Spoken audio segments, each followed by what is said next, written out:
How hard did you push it? Till I black out? Yes. Numerous times, yes.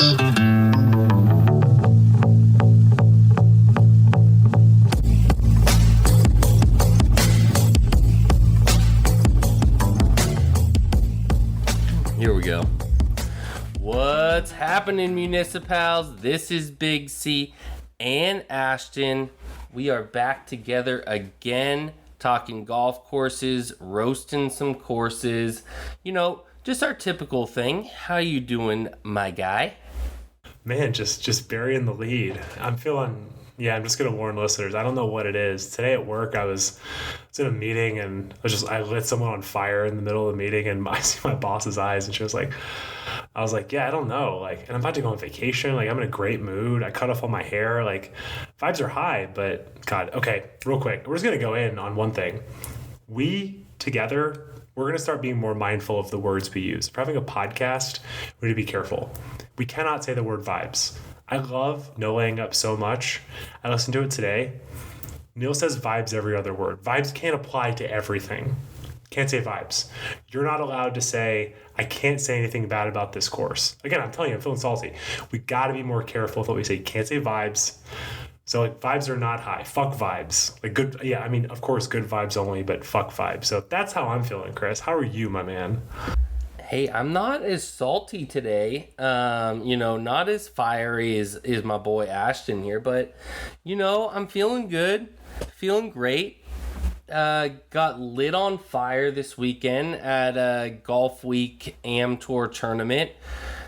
Shot back-to-back 88s. Real great rounds. You texted me it was 87. Put it together. Oh, my bad. I lied to you. I had to make myself feel a little better, I guess. It was back-to-back 88s. Nice. It was a real great situation. Went in prepared, was like, I'm even going to leave the driver in the bag on half the holes. Didn't matter. Just couldn't put anything together. Couldn't hit approach shots that left me with puttable, par putts, and it was a mess all over the place. So, good spirits today, but, real tough go at it this weekend. Yeah, but that's golf. I mean, you've been texting us. I mean, I know you shot 76. Was it last week? Either before that. So, and also too, it's tough to play bad, but it's always tough when the best part of your game decides to disappear. And for you, just knowing your game, if your approach game is bad, and I mean, of course, knowing you could have made a bunch of 75 footers, but when those two things aren't working for you, that's probably when you sit in the high 80s. It's like for me, it's like when I decide to hit 4 balls OB, yep, I'm going to shoot 88. It's just going to happen. Driving, when I drive it well, I play great. And when I drive it bad, I play terrible, and everything else kind of figures itself out. But driving for me is sort of it's like your approach game. It's like, it's my biggest strength, but man, I can fucking impale myself on my own sword, sometimes. And that's really what it was. I had 4 OBs off the tee. So, that really helped a whole lot. And then to be honest, my 3-wood was on point all day. Even from the OBs, putting myself in bad situations, I was hitting 240, 250 with my 3-wood all day, both days. And I was just getting myself back into position. But when you're on a par 4 and you go OB off the tee and you're hitting 3 lateral, because that was the rule that they were playing with this tournament, even if I get it on or close, I'm still chipping for, I have to chip in for par. And if I'm, missing my chips, a little long or a little short, I'm leaving myself with 10, 15 footers for bogey and then turning them into doubles. So it was just, I wasn't leaving myself in good positions to score. And if you're going OB on a par 4, you're toast. There's no coming back from that. So yeah, no, you're toast. Also, just because again, I'm feeling feisty. Other thing, to be honest, I hope you're being honest. We're doing a podcast telling people hopefully honest takes. I can't say to your point. I say to your point all the time. So listeners, this is your listening live to us trying to get better. So slide in the DMs if Chris says to, like, the Chris big thing. To be honest, I couldn't say anything bad about this course. Literally unsubscribe from our podcast. If that is said in one sentence, just unsubscribe. There's a million great podcasts. Just get out of here. Please don't unsubscribe. But actually, you can roast us either on our Instagram at MuniciPals Golf or on our Twitter, MuniciPals Golf. Feel free to roast us if we do use these terms, but don't unsubscribe. We love you, fella. We love all of you. Yeah, and you can also roast us about our Twitter because I'm supposed to be manning that. I don't tweet. Bar Run you tweeted about it, and I responded to them, and I was like, haha, we're better at playing golf holes than we are at tweeting. We had a really bad joke. So, yeah, but let's get to the point, Chris. This is like, people are like, yeah, man, we're at the, 5-minute mark, and y'all are talking about grammar. Like, fuck that shit. Let's talk about some golf courses. So, Chris, tell me about the golf course. Obviously tough that you played really bad there, but tell me the name, tell me where this golf course is where you shot your 88s, man. So it's in Oregon City, about 30 to 40 minutes south of Portland City proper. It's designed by our old nemesis, fucking Peter, Mr. Jacobson himself. If anybody knows us and has listened to podcasts from the past, Peter's fucked us in the past. Designed a nice little course called Cypress Ridge. The fastest greens I've ever played. No question. A most unreadable greens designed by any architect. I'm going to tell you that right now. And it continued at Stone Creek. I had nothing but struggles on the greens. I couldn't tell where it was going to break, where it was going to fall. It just was the most... So, to explain the way Peter Jacobson designs his greens is basically the fault lines on his greens are so subtle that unless you have a groundskeeper that is a avid golfer and knows where to put the pins correctly on Peter Jacobson greens, if they're putting them on these ridges or, on these subtle little spots, it's just going to be a devastating day. It's just not going to be good because the greens are so subtle and so hard to read that if the pins aren't put in correct spots, leaving you accessible putts, it's just going to be devastating. And to be honest, we experienced that at Cypress Ridge, and I for sure experienced it all day at Stone Creek. And you know what? Stone Creek it's an okay course. I'm not going to give it a lot of great praise, to be honest. Are you being honest? Or are you lying to us? I'm being 100% honest to all of our listeners. I'm glad because you clarified twice in the last twice. minute. So thank you. I appreciate that. A lot of honesty going on today, guys. A lot of honesty. So, Stone Creek, you know what? The GM and the tournament director, absolute gems. Great guys. They were so wonderful with the tournament, and they were great hosts. I can't say anything wrong with that. The amenities at Stone Creek are a little lacking for what you would expect at kind of a Peter Jacobson style course. The pro shop, very small, not much going on there. They've got a really tiny restaurant with an outdoor porch and a vent space that kind of seems like a waste of space. It's a big empty room that doesn't seem like you would ever want to really host anything out there because they don't have the other amenities that would kind of coincide with a event space that you would rent out. So little weird there. They had some issues on the driving range. I guess a storm messed up a bunch of the driving range, so you couldn't even hit a driver. So when we were warming up for this 2-day tournament, you couldn't even hit a driver prior to going on a course at 6,700 yards. So that was kind of it's like some Bryson stuff. They're going to put up nets. It's literally sounds like some PGA Tour like driving range issues. So that's definitely a bit of a a bit of a tough scene. But Chris, I'm curious. So I imagine you have to. We've not talked about this previously. So I don't know. Like, you probably didn't pay the golf course the regular rate. I imagine it was like a tournament entry fee. So one, could you clarify that? But then two, you know, if people are looking to go play there, what is the rate and how is it kind of relative to the area?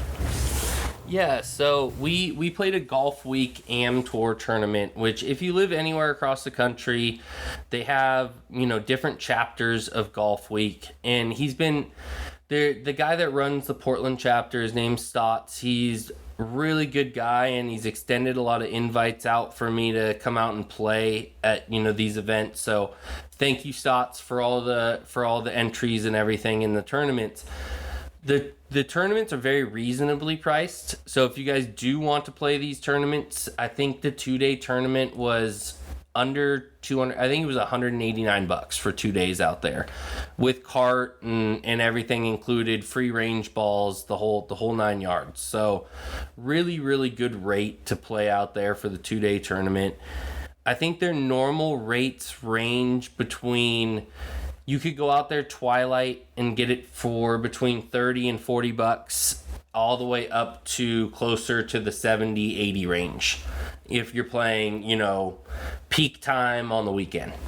So it really, really differs. I would say because of how hot Portland has been, the conditions of the course aren't in superior, you know, shape.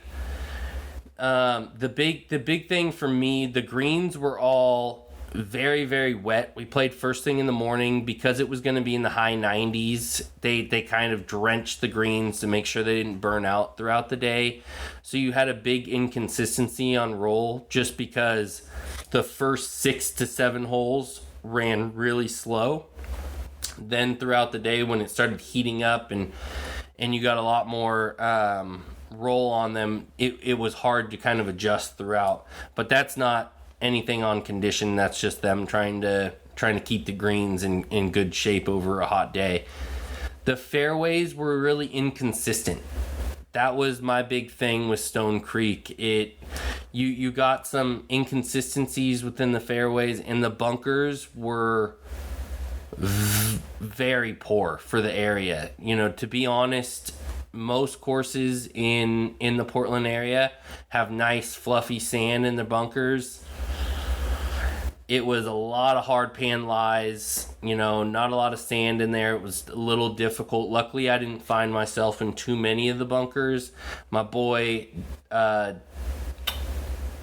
JP that played with me in the tournament, he found a few of them, a few more than I did, and it was just not a great experience with that. So, you know, the conditions... You should have given yourself an out. You should have been like, I shot 88 because I hit it in every bunker, and I was, you know, sculling out of hard pan. And if I just had good sand, it would have been like around even par, you know? Hey, we're being honest today, Ashton, and my honesty is coming out, and I shot like shit.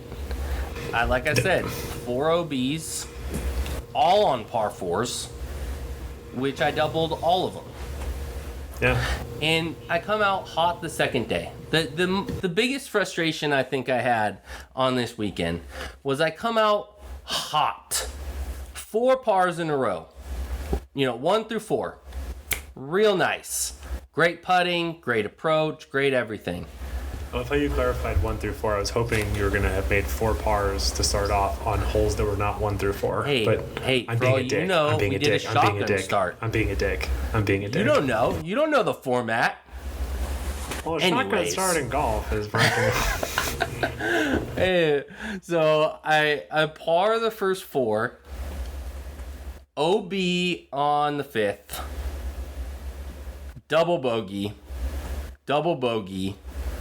Parred out the rest of the holes on the front 9. So I shot the first 4 holes par, 2 doubles, parred out, 40 for the front. I was okay with that. After how I played the day before and I was all over the place, I felt fantastic. I was like, you know what? I shoot a 39, 38 on the back, solid. I'm gonna come in under 80. I'm feeling okay with that, especially because they made us play the mixed back and blue tees. So we were playing from like almost 6,800, and there was a lot of force carry over water, and it was a completely different ball game than the day before, and I felt much more confident coming into it, even though I was playing from further back. So go on to 10, instant bogey. Not a bad bogey. Missed a 8-footer for par. Felt okay with it. I was like, all right, I'll walk away with this with a bogey. Take my medicine. Go to the next hole. We proceed to double, bogey, bogey, bogey, par, bogey. So it was not. You didn't shoot 38 then? Did not shoot 38. Ended up shooting a 48 on the back. It's a tough scene, man. So golf's the worst. Tied my day before at an 88. So shot a good old back-to-back 88. No big deal. Shook it off. Had some good lunch afterwards and called it. But Stone Creek, Peter Jacobson. You know what? I'm not going to say anything really bad. That's something I was going to try to say. Yes. I'm not trying to talk bad about. I'm not trying to talk bad about staff. I'm not trying to talk bad about anybody running the facility. It was absolutely a pleasure to be with those guys.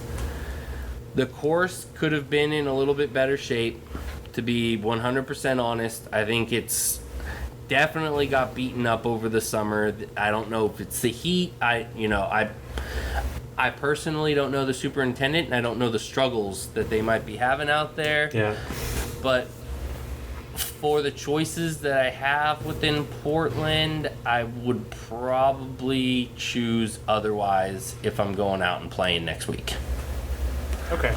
So a couple things to dive in on that I'm curious about. So when we played Cypress Ridge, I mean, you're right. It was the greens were just both for people, they were very hard literally and to your point, very subtle. Like there was so many putts I missed inside of 5 feet were aimed at the right edge and it was the left edge. It was just a really, really hard day. I think I shot 87 or 88 that day. Didn't hit it bad, but just kind of, I remember the first hole, I had a pitching wedge just over the bunker on the front of the green, a pitching wedge with like a TP5 golf ball, and it was on the back of the green, and I was like, I would have thought that would have like sat down a little bit, 3-jacked, and that set the tone for the entire day. But I enjoyed the challenge. So I'm curious, it sounds like the course itself, the conditioning has some things lacking, but were the greens good? I mean, to your point, the Peter Jacobson has his own style, it's tough, but like, were the greens good, or were the greens also in tough shape? The greens were good. There was no lacking of the green conditions at all. That's good. I mean, that's I that's really can't hate on the greens at all. They weren't bumpy. They rolled true. You know, like I said, the change of pace because of them overwatering in the morning definitely caused even more of an issue, just because it was a little bit, difficult to figure out. 2 hours after we started, They probably rolled a good stint and a half to 2 stints faster just because they firmed up like crazy. But no, conditions were fantastic out there. And you mean the greens, because you said conditions of the greens were absolutely fantastic. Well, and I guess one thing that might be a bit tough for you as well, is Hussey and I were talking about this in relation to Wente, is you also probably have higher expectations because there's a tournament there. So I think that and I'm speaking from my experience, like if I'm playing at a golf week event, I would expect there to be bunker, like the shit that we deal with day to day at municipal golf courses. I wouldn't expect that. So, I mean, to be clear, your take is valid either way, but I think also it might be, I'm just going to make this up, you expected an 8 because of course conditions, or because of like air quotes, tournament conditions. Then when it rolls into a 6, it feels very deflating, because playing in the Bay Area, there's some courses I walk into and I'm like, I'm going to set expectations low and be like, I mention this place all the time, Rooster Run. played there with no expectations and was like, wow, I expected a 6 and this is like a 8.5, where you probably expected an 8.5 and it was more of a 6, and that feels pretty deflating. And also, when you play bad, it's also, I think it's harder to talk about a golf course and you kind of light yourself on fire. But it's good to know the greens are good, because I mean, that sounds a place to me, like, to your point, to your point, there's your buzzword, put your dollar in the jar, people. Probably wouldn't want to go pay premium rates on the weekend, but a Thursday 9-hole round where I kind of especially want to work on my putting a little bit, sounds like, Stone Creek could be a great option for something like that to really maximize, maybe play it up another tee, 6,200 and focus on your putting. That could be fun. Yeah, the only other thing I think I have a problem with, especially with Peter Jacobson courses, and you've played Cypress, so it's very similar in this aspect, but my issue is every hole, when you hit a tee shot, it goes into kind of what I would consider a catch basin, where it seemed like no matter how long of a driver or how short a driver you are, it all kind of comes into this like divot or catch basin. And almost every single Peter Jacobson hole I've played has this like funneling situation where if you hit it onto the fairway, it's all funnels into a certain situation. And you can see it at Stone Creek because there's just divots all along these one area on every single hole. And that's probably one of my least favorite things, because Cypress was the same way, where it was no matter, you hit it further than I do, but I would catch the slope and we'd end up in similar situations, and you would hit it further, hit an up slope, and it would stop your ball. So we'd end up kind of in the same little catch basin.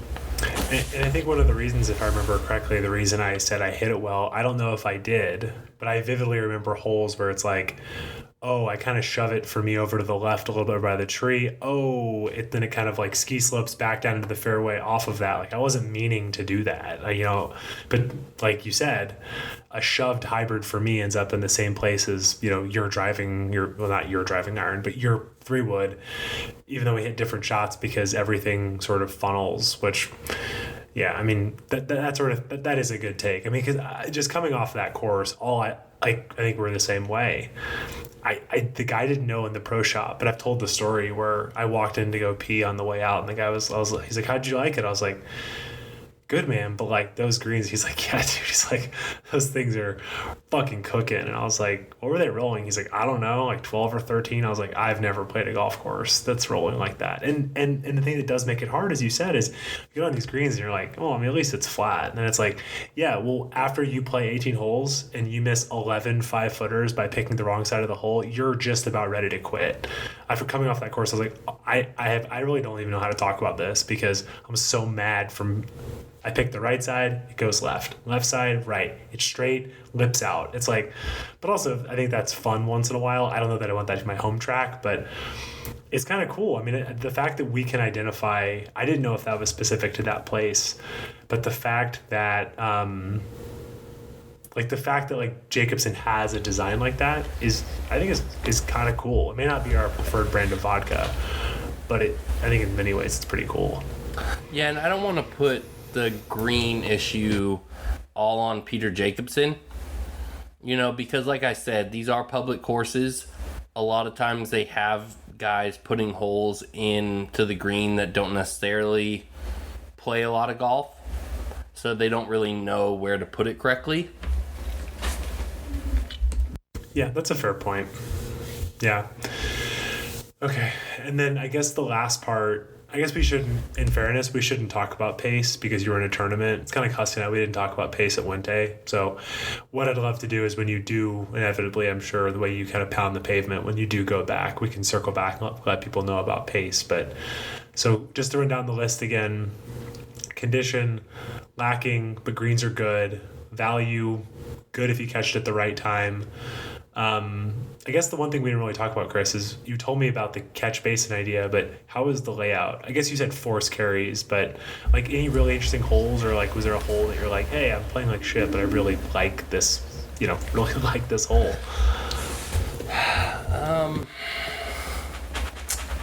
If I'm going to be completely honest, not really. And you know, we've talked about it in the past where sometimes when you play poorly at a course, you don't necessarily have great memories of the course. Sort of black out. Yeah, and I wouldn't say that necessarily is the case here.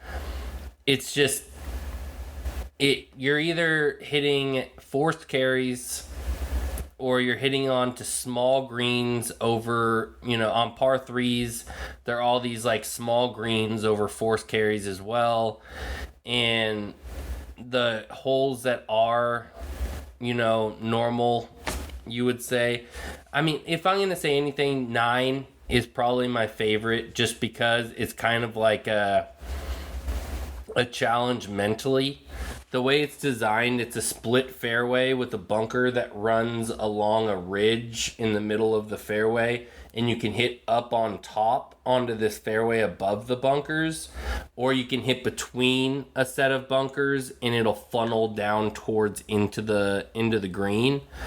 And I think that's kind of a cool look at it because, you know, if you hit better shots from an elevated, you know, situation, you could hit above the bunkers and play off the top fairway, or you could try to get as close as you can and run it down through the little canal that goes through the middle.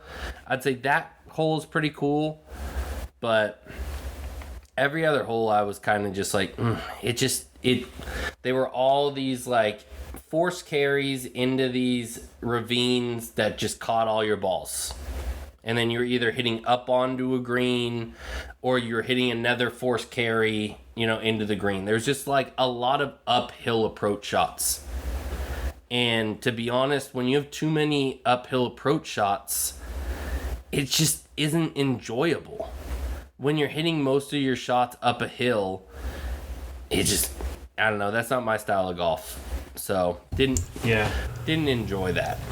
This is a really weird comment based off of like, you know, location and the fact that I haven't played here, but it's kind of how I imagine why Olympic would be so tough, right? It's like everything is no flat lies combined with the ball like uphill. It's just like, oh, good shot. It's like, is it? Like, I don't know. Like, I'm not sure. And I'm not saying you have to like, I know there's some great courses that we'll be so excited to play, you know, like over in Scotland and Ireland where there's so many, you know, the dunes block out and you can't see stuff. Like, I can't wait to kind of experience that kind of golf. But I think that if you're going to go play a course and, as you said, have a majority of the day be, you know, I'm with you. It's like you're having to, you know, really rely on your slope rating. And also, my guess is if you're playing in a tournament, you probably couldn't use your slope. And so, like, I know that was me and Hussey, is we said on the pod recently that I actually think that us having to turn our slope off really affected our experience at Wente, because so many times, you know, it's like, Hussey, what'd you hit? I'm like, 8-iron, looks good. I don't know, front bunker, green, back, I'm not sure. And again, like, that's maybe us being too results oriented. We can have fun without doing that, but I can certainly imagine that beating you up. And then also too, I know you didn't do it a bunch, but then you misjudge it and it goes in the front bunker and you have hard pin and you're just like, fuck this, man. Like, well, like this, I mean, come on, like, this isn't fun. Yeah, so the one thing with the slope rating, I actually don't ever play with a actual rangefinder that gives slope. I just play based off of whatever the stock number is, and then depending on how high it is, I adjust myself. So that doesn't bother me as much. It's just the constant uphill fucking approach shots that just one after another. It's like, give me something different. Where I felt like 12 out of the holes I was hitting uphill approach shots. It was just, it got exhausting after a while. So especially in the back nine, it's just not enjoyable. But with that is Stone Creek. That was my shitty back-to-back 88s. But you played good old Sharp Park. How did Sharp Park go? Yeah, so I think before I talk about Sharp Park, I'll go through our rundown of kind of just some quick stuff. I think anybody listening to this, I would think at this point, has heard us talk about Sharp Park. We talked about it one of our first couple episodes. We kind of highlighted courses in the city. And for those of you who don't know, Sharp Park is not actually in the city, but it's owned by the San Francisco Parks Department. So again, go back and find that episode. But just to run down quickly, it's in Pacifica, California, which is about 20 minutes south of San Francisco. Weekend rate is $56. Twilight is $38. This is all on the weekend. And if you're a San Francisco resident, it's $40. And the biggest thing I can say from playing out there several times is the pace of play is surprisingly good. We played in just over 4 hours. Really, really appreciate they actually run a pretty tight ship. No sign of a marshal, but people just seem to move it along, which is always surprising because I guess one of my favorite things about Sharp Park is the fact that you truly get everyone from the community. You get people who are clearly out there to drink beers. You get people out there who are really, trying to hit cups like us. And the other thing to note is they have kind of for a long time, they've had these kind of ridiculous gas-powered golf carts with no roofs. That has changed, Chris. They have like nice, real golf carts now. Which how many? They only had like 4 golf carts in the past. 20? Like that's yeah. Holy crap! That was a big surprise. But to be honest, though. I don't mean to interject here. I want you to be honest. Hey, I'm being honest. Sharp Park. Everybody knows that listens. I am a guy that enjoys riding in a golf cart. Sharp Park is not a course that you should fucking get a golf cart, to be honest. And I have never in my life, I've only played Sharp 3 times, but I've never rented a golf cart at Sharp. It's just it's so short and such a tight course, and there's no reason to.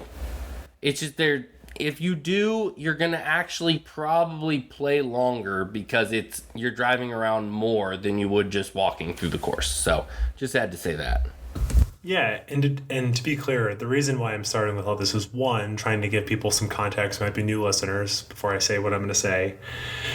And also, I want to say a couple nice things because I'm about to say some not nice things. So one of our commitments from the beginning has always been to be honest to our listeners. And please be honest. God damn it. Vibes, dude, the vibes. But that's actually going to be, the vibes comment is actually going to be part of my take. So I think Sharp Park sucks. And I don't think people should go play there. There's a specific context in which people should play there that I'll talk about. But I think Sharp Park sucks. Because when we were out there, me and Hussey and our friend Rick, the whole day we were making excuses for the place. I can't even begin to tell you all the things we said. It got to the point around the 4th or 5th hole. I was saying that, and I'm saying this live to you, Chris, I want to do like a charity shirt with MuniciPals where we do a bingo card for Sharp Park. All the things that people apologize for it. Like, oh, is that a MacKenzie bunker? We're like, no, it's fucking not. It's a little tiny circle that looks like shit that there's no sand in, but you're going to say, is that a MacKenzie bunker? It's not. You can't see anything related to MacKenzie at this place anymore. It's like, oh, it's got good bones.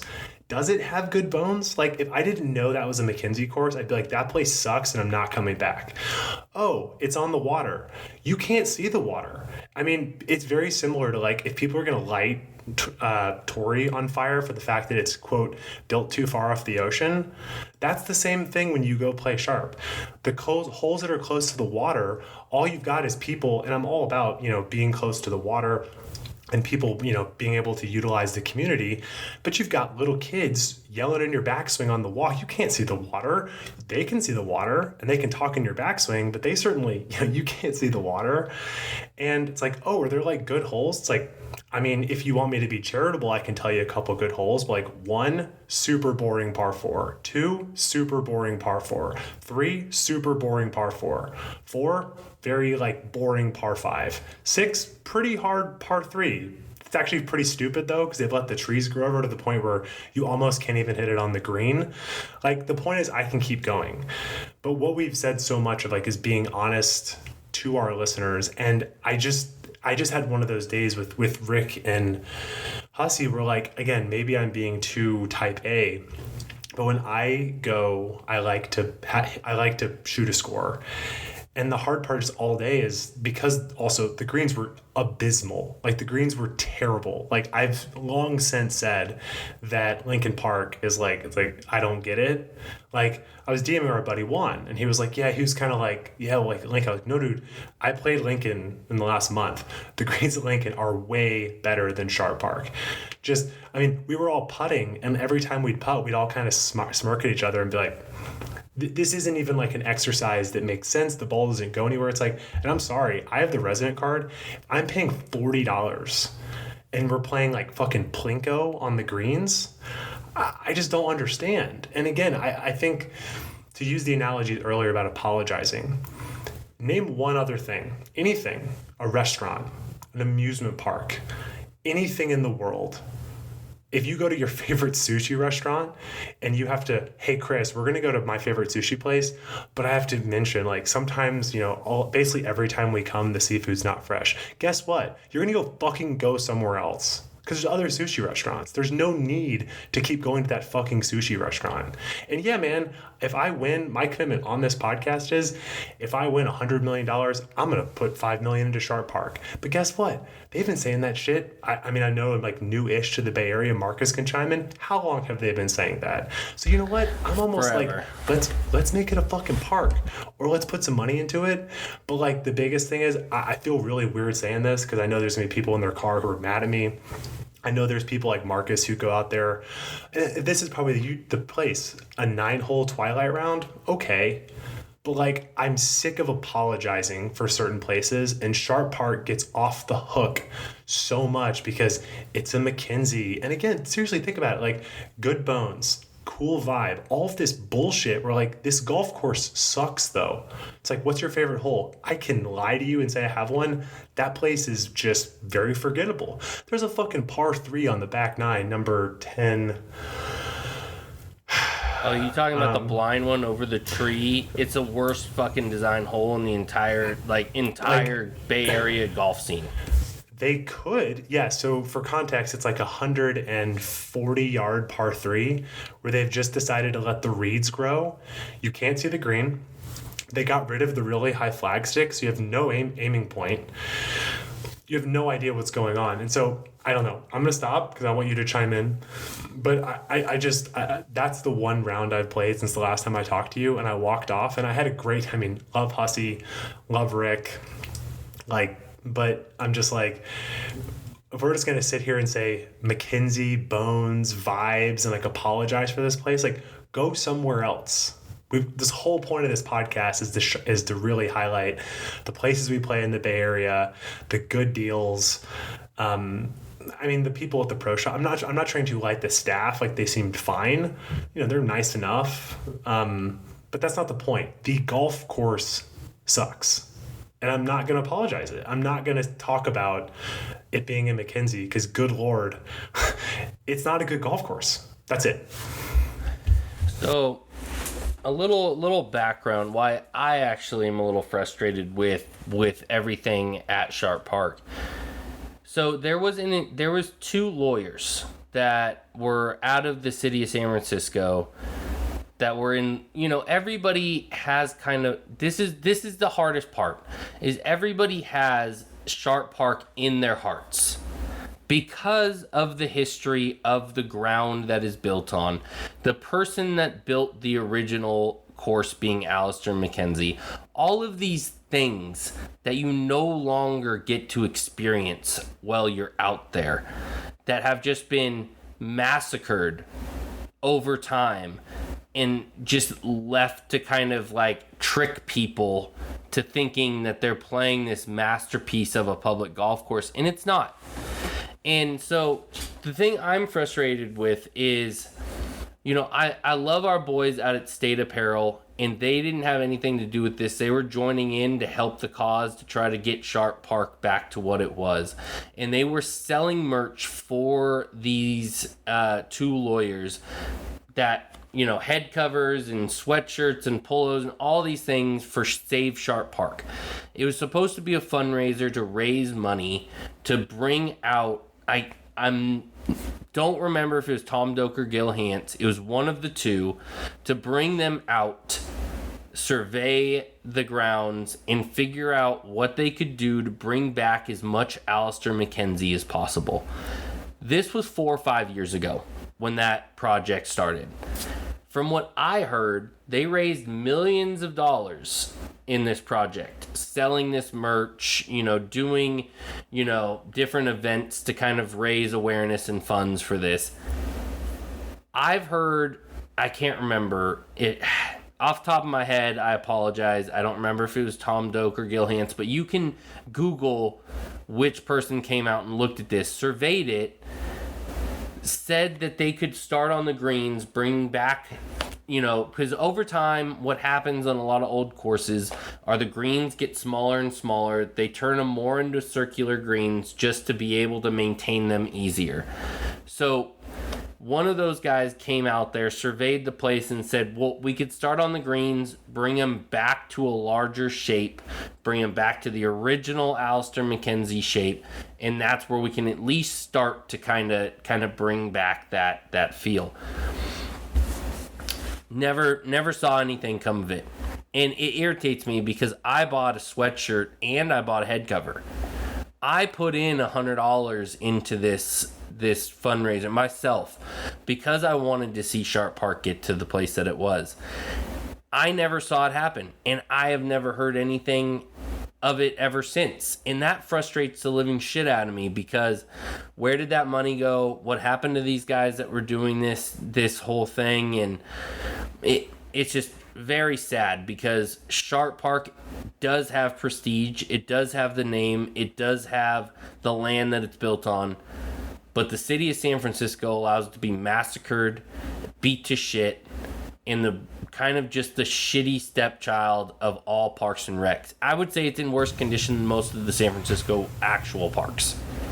Yeah, well, I mean, I think the tough part is we've mentioned this with Tron, but there's a fried egg podcast from a couple of years ago where Garrett Morrison talked to a woman from SF Affordable Housing, and they have this really interesting. I mean, Garrett did a great job, but it's all about how her take was that effectively we should get rid of golf in the city, turn it into affordable housing. We're not gonna, as I said, Tron, we're not gonna have that debate here because we're on the same page, right?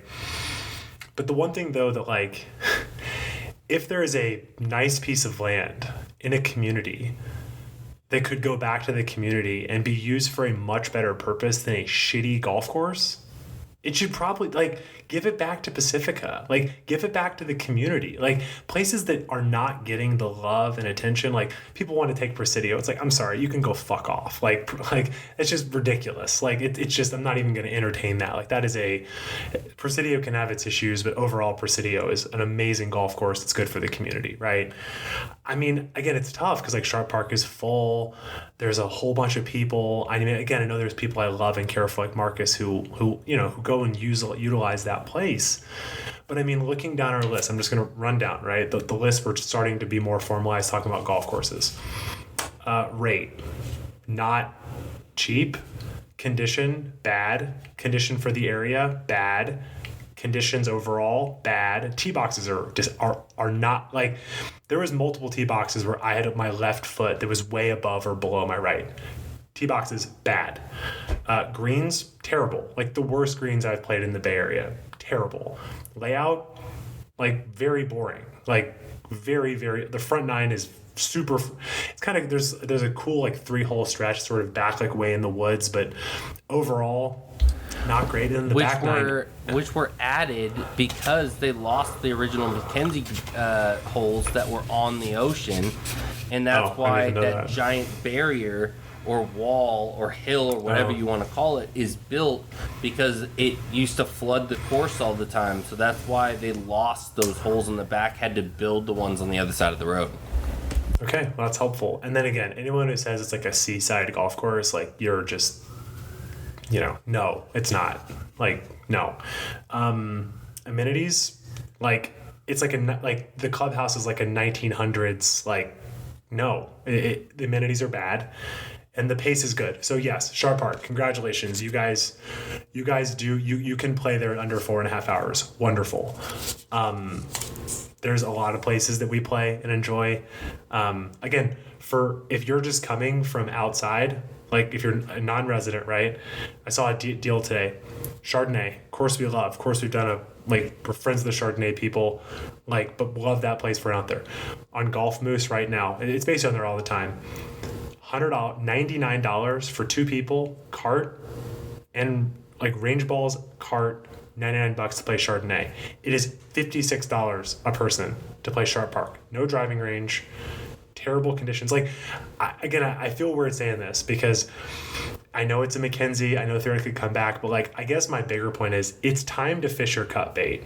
It's time to either make that place great or it's time to give it back to the community. And, I'm not trying to say let's get rid of Alister MacKenzie courses, Chris. You've told me about courses back, when you lived in Dublin. You pointed out the course up on the hill where they had a housing development that had taken MacKenzie. That's not what I'm advocating for. I'm just saying, if we're not going to do this, let's turn this into something for the community. And for the love of God, let's not go spend not three. If we're talking about commutes time and everything, I spend 6 hours away from the woman I love to fucking apologize for the greens all day. Fuck that. I'm not doing that. I'm not going to do that. I'm not going to give Sharp Park my money to spend 6 hours and go, I hit a putt and I go, it's not about putting. It's not competition. It's all just a gigantic gimmick. And don't get me wrong, I would love that place to be what it should be. But I think, and again, there might be people dude, you're not from here, you don't get it. Okay. I respect your opinion. I hope you respect mine. I'm just saying, it feels like that place, it's time to fish or cut bait because that golf course sucks and it's an absolutely preposterously terrible condition. Hey, it's not a good deal. I am from the Bay Area. If it was $12, maybe. It's $56, dude. It's $56 to play Sharp Park.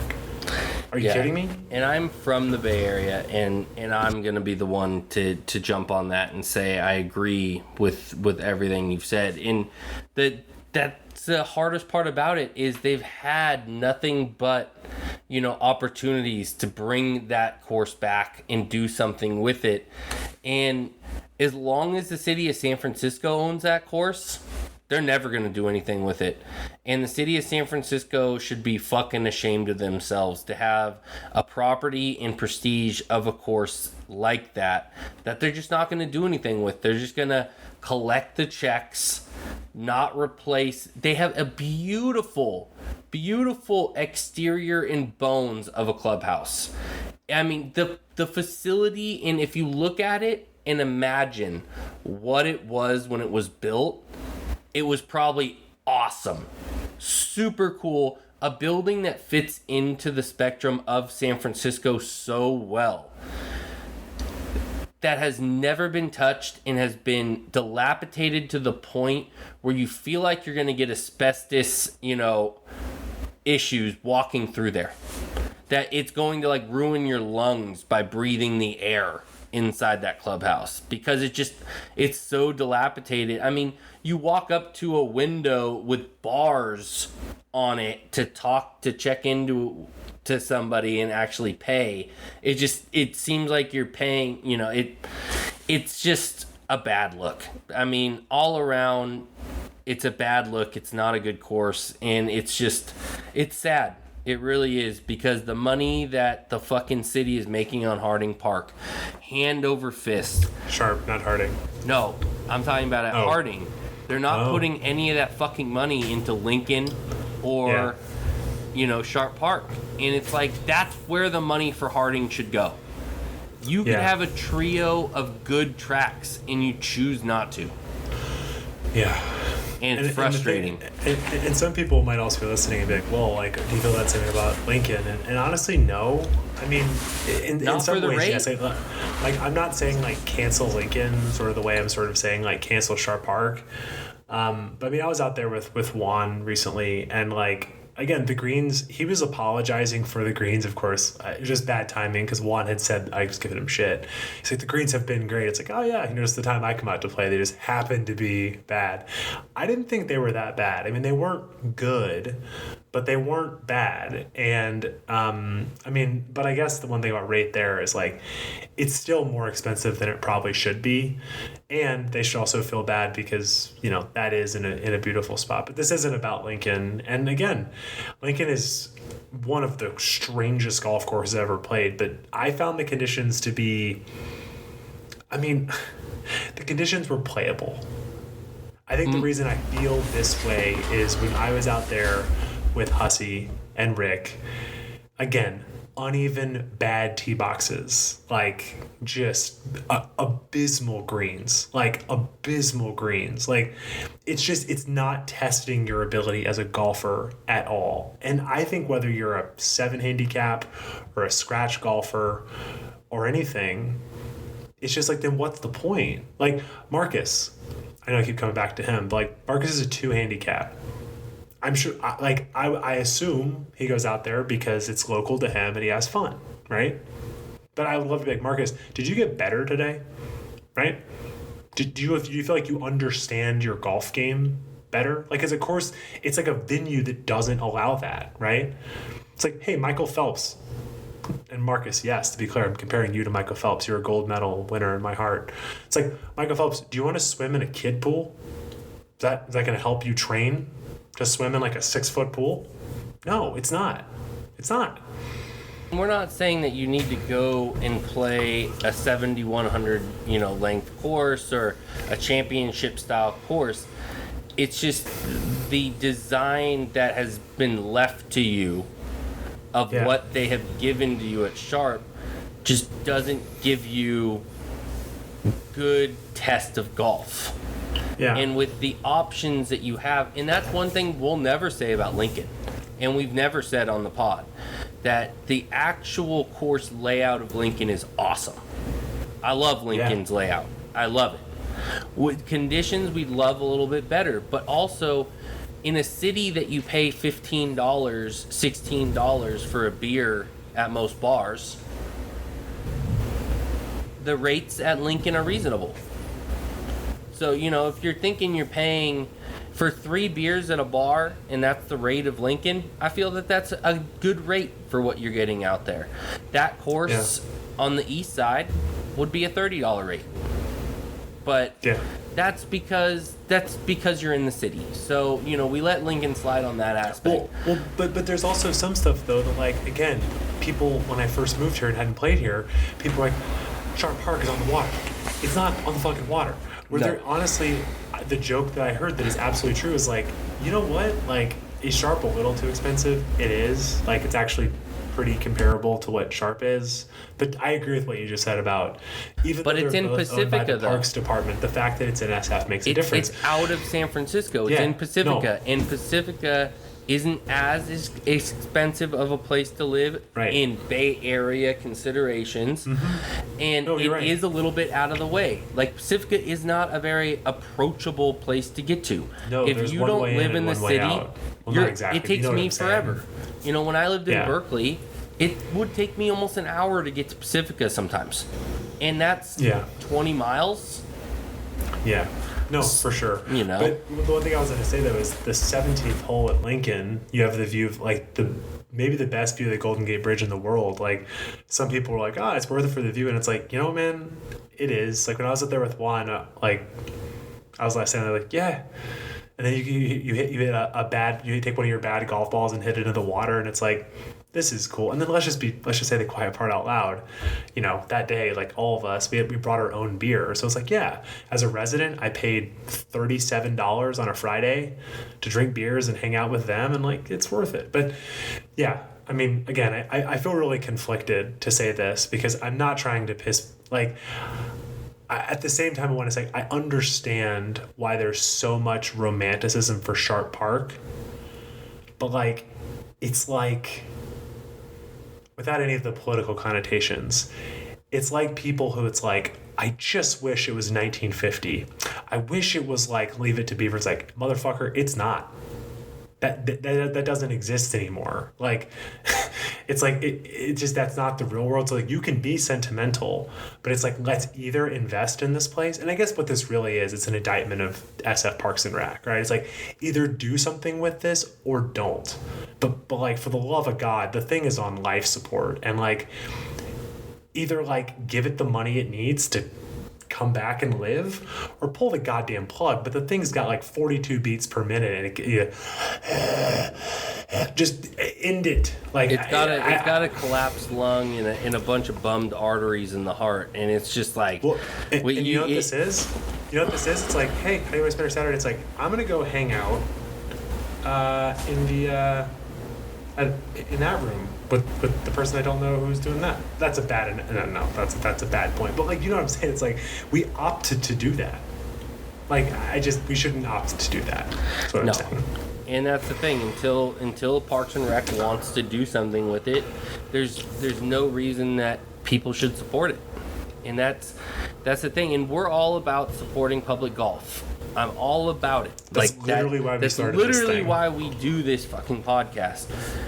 But if the course isn't going to help itself, and the city of San Francisco and Parks and Rec doesn't want to help it, well, then I'm not giving them my money. And, I don't live in the city anymore, so I don't have, the experience to be able to go out there. But it wouldn't be my call to go out there. Well, and I haven't gone out there in over a year, so. I know that we talk about this place all the time. There's also a reason. It's the reason why we love Coos Bay Golf Club so much. It's like, you can have, I don't know exactly what they would be, but if you have qualms with them in some way, or you have an opinion, fine. But don't tell me that Andre and Paolo and the people that work there don't really give a shit. They really give a shit. And if you walk away from that place and you don't think they give a shit, that is on you. That is not on them. And what I struggle with in my life in general is people who have apathy towards anything. And I think that's why I am so hot about this with Sharp Park, is like, I played that golf course, not far. Hussey's a better example. Hussey drove an hour, to your point. I drove 30 minutes, Rick drove 30 minutes. And I walked off there and I was like, that was a fun day with two guys I like a lot. Thank God pace the play was fast. But there's nothing about this place. There's no heartbeat. It doesn't, nobody, like, people don't give a shit about this place. And to be clear, the people who are playing there, who are enjoying there, I'm not saying those people don't, but you don't go to that place and feel like the people that run that place or the organization that runs that place give a shit. And I just think that whether it's, your family or your friends or whatever, like, we just need to surround ourselves with people who give a shit, and we should do stuff that we give a shit about. I'm not doing a skiing podcast because I don't give a fuck about skiing. I've never been on skis. Don't invite me to go skiing. I don't want your old ski stuff. I don't want to go. I just don't want to do it. I'm not interested. Like, do stuff that you give a shit about. And to your point, what makes me even angrier is to hear your story. Let's wave the flag about Save Sharp Park. Let's sell people merch, and then let's do nothing. Fuck that. I'm out. No. All right. So we put 5 into the chest to Sharp Park. We're gonna move on to. Thank you for. I told Hussey this podcast can be a therapy session. I appreciate you letting me do that, because I was like, I have nothing to say tonight, and I was like, it needed to happen. But Chris, this is a mega one, but let's quickly run through your last one. Yep. Hawks Prairie Golf Club, the Links course. Where is this course? Tell me that, and please tell me it's better than Sharp Park. So, definitely better than Sharp Park. Absolutely. It is out by my parents, actually. It's out in Olympia, Lacey, Washington area. So, that is at the southern tip of the Puget Sound. Really close to actually Chambers Bay in the home course. I wish I could play Chambers Bay, but my dad is one of those people that Ashton don't think exists, and he refuses to walk a golf course. You know, just for spectrum, my dad has never been an athletic man my entire life. He played in a softball league as a when I was a youngster, and if my dad didn't hit a home run, he didn't get on base. It didn't matter if he hit it all the way to the back fence. He was thrown out on first from that's left also field. so tough because free advertising for our No Laying Up boys, but they just put out a crash course podcast or a video on Chambers, and like there might not be a course that I want to play more than Chambers. Like that place looks bananas. Well, I've played it. It is absolutely incredible. It is one of the best experiences I've ever had on a golf course. And you know me, I'm a cart guy. I usually, 70% of the time I'm probably going to be riding. But when it 98%. 98, whatever you want to Chris, say. it's par 3 courses in Bandon. Because hashtag your hips locked. Is that the quote? It's like my favorite quote of last year or this year. Anyway, Chamber is worth the walk. With the train coming by, it being right on the Puget Sound, it's phenomenal. Anyway, so Hawks Prairie is very close to Chambers, very close to home course, which is another really great golf course down in the southern part of the Puget Sound, just south of Seattle. You're probably about with traffic can range between an hour and a half to Seattle, 45 minutes to Tacoma, so not too bad. And so Hawks Prairie has 2 courses out there. You've got the Woodlands and the Links. We've talked in the past with golf courses that call themselves the Links.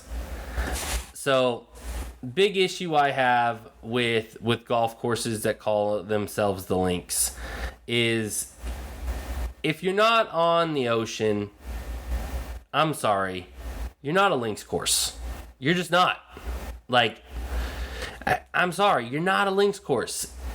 There are courses that are inland that can be Australian sandbelt style courses in my mind, and they're very different than a link style course. So right there, I'm going to put it out there. They call it's got fescue, and it's got some wildly bunkers, throughout the course, but that's as links as you're going to get on this course. To be honest, it's unbelievable how something like links golf is like the origin of golf, and it's crazy how, nobody knows what it is. I feel like I've only began to understand what it is until recently. People's like, there's no trees. It's like, that's literally not what it is.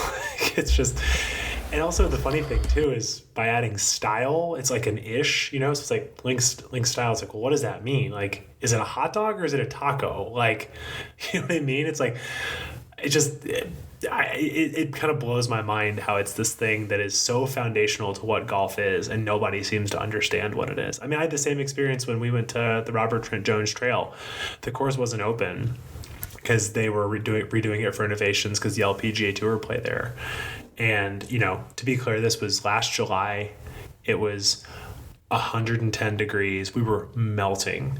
Slave from Alabama was like, oh yeah, the Senator's, links course. I'm like, lady, we're in central Alabama. It's 110 degrees. It's like you guys have the sprinklers going. There's nothing about that course that's links. I'm sure it's a cool golf course, but it's not a links course. No, and for me, a links course is, and links has changed over the years a little bit, but when a links course is built, the greens are natural fescue, is just like the fairways are natural fescue. There's no change in types of grass throughout, so that's a big telltale sign of what a links course is. And Chambers was a links style course, I would consider. It changed a little bit because they got roasted when they held the Open, or was it the U.S. Open out there. They held the U.S. Open out there, and When Spieth won. when Spieth won, and the greens were natural fescue at that time, and they were running a little inconsistent during that event, and so It's also kind of how links style courses. that's like, how it is. that's When you go Like play when we over, played even Sheep Ranch, right? Like, Yeah. we're like, oh, the greens are kind of fucked up, and the guy's like, no, I mean that's just how it is. that's how a natural link style course is designed. And so now Chambers has changed it to POA, so they've got a little bit more of a manageable condition when it comes to the greens, because that's the thing with natural fescue. They change depending on the time that you play them, how they grow the grass, how it's mowed. All of those things come into play on the natural fescue style greens. So anyways, back to Hawks Prairie. Not a link style course. An okay design, to be honest. It's really not anything to write home about. I would say, I don't remember a lot about the holes just because it wasn't highly memorable. It's my dad's local track. He plays it all the time. It's what he goes out with the neighbors and plays because it's only about 15 minutes from his house. The conditions for the rate that you pay, fantastic. Pace of play, Tell me more. 3.5 hours. Pace of play. Okay, wow. I'm Fantastic. So in. Tell me more about the rate for the condition. I want to hear more about that. So me and my dad played on a Thursday, and it was $50 with a cart per person. So really good rates. I think on the weekend it's $65 with the cart per person. So it's reasonable as hell. If you're walking, it's $15 less of both of those rates. So really, really good rates to go out there and play. Very walkable course. Subdivision golf. So both, the woodlands, you don't really see as much of the housing. It's a little bit more hidden. It's just what the name describes. It's in the woods. Where the link style, there's a little bit less trees out there. And, still have a fairly good amount of trees. You're in the Pacific Northwest. So, again, that's why it's not a links course. And so, but you have houses on every single hole. And it's just one of those designs where it's built to be a great view for the people that buy the golf course front homes. That's kind of what the design is. So you could tell it was a little restricted in what they could do with it, because when architects build courses that are built with houses around them or in a subdivision like that, they're only given so much property and so much, leeway with what they can design. So, it limits an architect to be able to get creative and make something that's very memorable. And that's my biggest issue with subdivision golf, and something that you're really going to get at Hawks Prairie. So it's not a memorable design, at all. It's a great shape. Conditions for the price that you pay were excellent. Fairways were all running very true. Not a lot of divots, well taken care of. Tee boxes were okay for a public course. You had some that were a little uneven, but nothing that wasn't manageable. You either put it a little bit further back or, change your position, but you can find a good spot on the tee boxes. And the greens were just a good solid 7.5, 8 out of 10. Nothing to write home about, but nothing to complain about either. So, it sounds pretty solid. I do obviously, I think any golfer, not a huge fan of subdivision golf, but for our kind of checklist, it sounds like it hits pretty much everything. I guess not the most interesting layout, but they have two we were options. talking about. And my dad even said that the Woodlands is his favorite of the two. We just couldn't get a tee time out there because they had a tournament going. So I didn't get to play you'll the definitely Woodlands. have to tell me about when you go out there, because maybe to your dad's point, like that, you could we kind of talk about a course being your like your dad, your everyday course, and maybe the Woodlands could actually be that. And that's what he said, and he was saying there's a reason why they always have tournaments hosted on the Woodland side, because it is a better course out of the two. So, I don't want to roast the property for itself, for being Sure. unmemorable, because I wasn't getting to experience the other 18 of the 36. But, even Ryan at Wildwood, when I told him I was going out to play Hawks Prairie, he got all juiced and said he really enjoys it out there, and he enjoys the Woodland side. So I think I need to go out there and give the Woodland side a good look over and play, because the other side was just unmemorable. But I think the Woodland side might be a solid. You don't remember one favorite hole? You can't give me one hole? So there was a couple. I would say I just need one. To be honest, I just need one hole. There's a par 3 that I really liked. I think it was on the backside. I can't remember the number. It's one of those where it's just like This is a tough glazed scene, over. Chris. It's a tough scene because I usually remember something of the course, but it just wasn't solid. Like there was nothing memorable. But there's a par 3 on the back that was a forced carry. The green ran left to right onto the back corner. So it was kind of an interesting green complex, and I think that's why I kind of remember it, because it kind of all fell off to the back right. I'm sorry, I said left earlier, but back right. And it was where they had the hole placement. It kind of gave you a fun little, funnel into the hole. If you hit it on the left side, it would funnel into the right. So that was really interesting, but I can't give you a par 4 or par 5 that I really thought was a great hole. They were all kind of just there. So despite the fact you haven't played there, so we'd encourage people to go to Hawks Prairie, but it sounds like play the Woodland side. If you're talking to a guy who this isn't our job, but when he has a public golf podcast where he has to talk about golf holes, can't remember a single golf hole, that's a pretty big indictment of the golf course to me. And that's the thing. I can't roast them on anything. It's just, it wasn't a memorable course. It was just a basic track home layout that didn't excite you whatsoever. Yeah. But if I needed to get out for an emergency 9, or I wanted to get a Twilight 18 in, for the rate, absolutely. If I lived 10 minutes from there and I wanted to pop out to get some holes in, damn right I'd play Hawks Prairie all the time. But it's not something Chris, I would drive to play. Yeah, well, what it might be, I'm sure you listen to the pod I did with Hussey. It's very, very different, but it sounds like how I describe Wente, right? It's like, I think Wente has a place. It's just not really for us. Like, again, not lighting Wente on fire. We're just not their target consumer. I think to your point, you in a very specific context, an emergency 18, you want to blitz around, sure.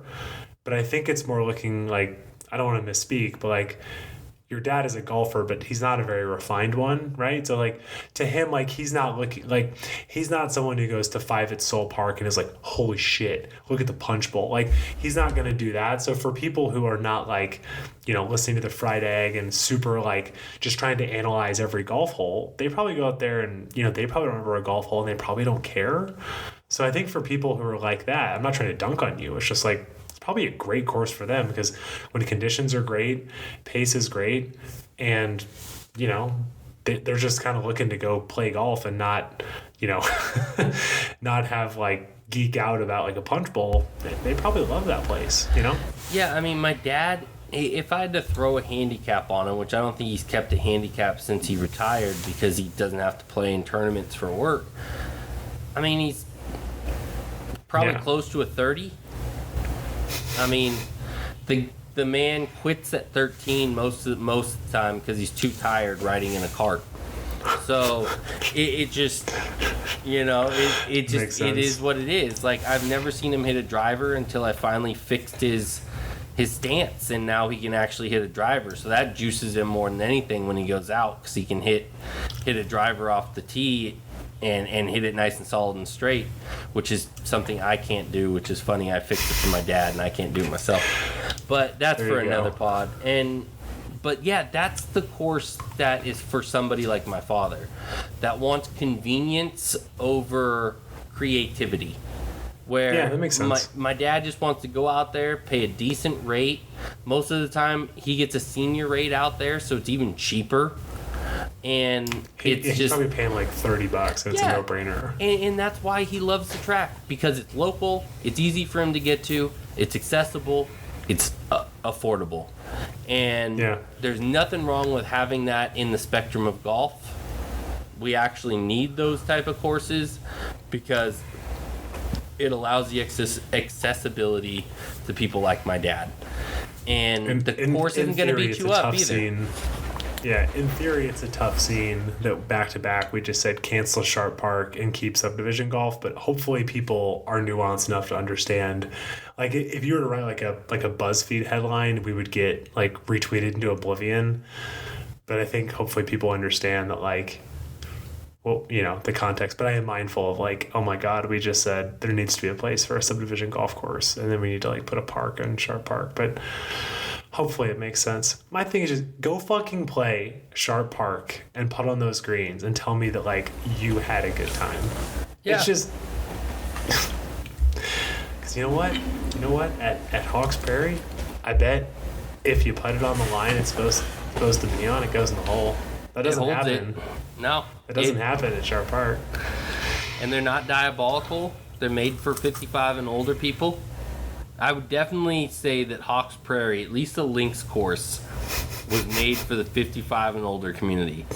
Very accessible holes, you know, nothing that's going to get you in too much trouble, you know, wide open greens that are just easy to hit. Yeah. Because last thing on our list to mention, if anything notable, amenities, anything worth noting? Basic pro shop, to be honest. Nothing great in there. I would say they've got a nice little bar and grill that you can grab some food before or after your round. But for a public course, it is your basic mustard and mayo. There's nothing special about it. You can obviously pick up, you know, the clubs you're looking for there. It looked like they carried, you know, every manufacturer you can think of if you do need to special order any clubs or just pick something up. Because that's pretty cool. Just like everywhere else in the Pacific Northwest, there's really no golf shops. There's a few golf shops called Pelts up in like the Seattle, Tacoma area. But between Seattle and Tacoma and Portland, there's nothing. There's not one golf shop in 130 miles. Well, I think you just had a business idea on the podcast. I feel like you just print money. The thing is, and I know why there's not a lot of golf shops, is seasonality in the Pacific Northwest. I guess that's true. So when you do get into the winter, it's a rough business to be in because it is hard to sell hard goods when people aren't playing. So I think the only way to kind of open a store is to also do it as a sim house as well and have indoor, you know, simulators that you can rent out to people to kind of draw people in. And I think that's just something that someone hasn't done or tested out. And it's a little bit tough of business, and I could tell why there hasn't been a lot of, you know, shops that have stuck. So yeah, no, that makes sense. But Chris, it's you know, like I mentioned last, I had the pod with Hussey. You know, a lot of kind of different voices coming on, different perspectives. Hopefully, people are enjoying that. But certainly great to have you know, our bread and butter talking to you, and appreciate you sharing your insight. And hey, man, put that 88 behind you. You got a 76 right around the corner, my man. Oh yes, going out tomorrow, playing a course called Summerfield. Never played it before. Interested to check it out. So I don't know much about it. One of my buddies invited me out, so we'll see how that goes tomorrow. Good. Well, I'm excited to hear about it. We'll talk about it soon. All right, buddy. Take it easy. Okay. Peace.